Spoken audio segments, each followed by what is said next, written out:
Plusieurs sommités de la planète étaient présentes dans la métropole canadienne ce vendredi à l'occasion de la 5e conférence de reconstitution des ressources du Fonds mondial de lutte contre le sida, la tuberculose et le paludisme.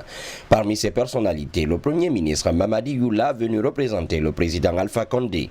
En prenant part à cette 5e conférence à Montréal, la Guinée, à travers son chef de gouvernement, entend jouer un rôle primordial en contribuant à jeter les bases nécessaires pour mettre fin aux épidémies de ces 3 maladies les plus dévastatrices du monde. Pour ce faire, la délégation guinéenne devra participer à la mobilisation des 13 milliards de dollars auprès des 500 participants à cette conférence pour la période 2017-2019.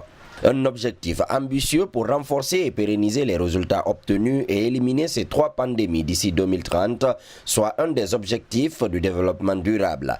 À rappeler que depuis la création en 2002 du Fonds mondial, d'importants progrès ont été réalisés dans la lutte contre le VIH, la tuberculose et le paludisme, contribuant ainsi à sauver 20 millions de vies grâce à ces financements innovants dans la santé.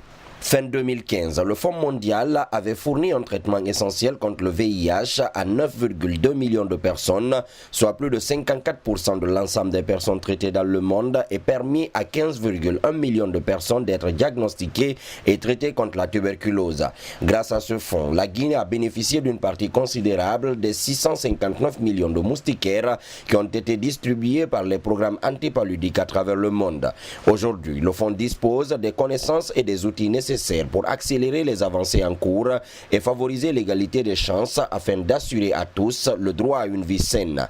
Un manque d'investissement suffisant pourrait compromettre les progrès observés ces 15 dernières années et l'on pourrait assister à une recrudescence des maladies avec des conséquences économiques et sociales potentiellement désastreuses.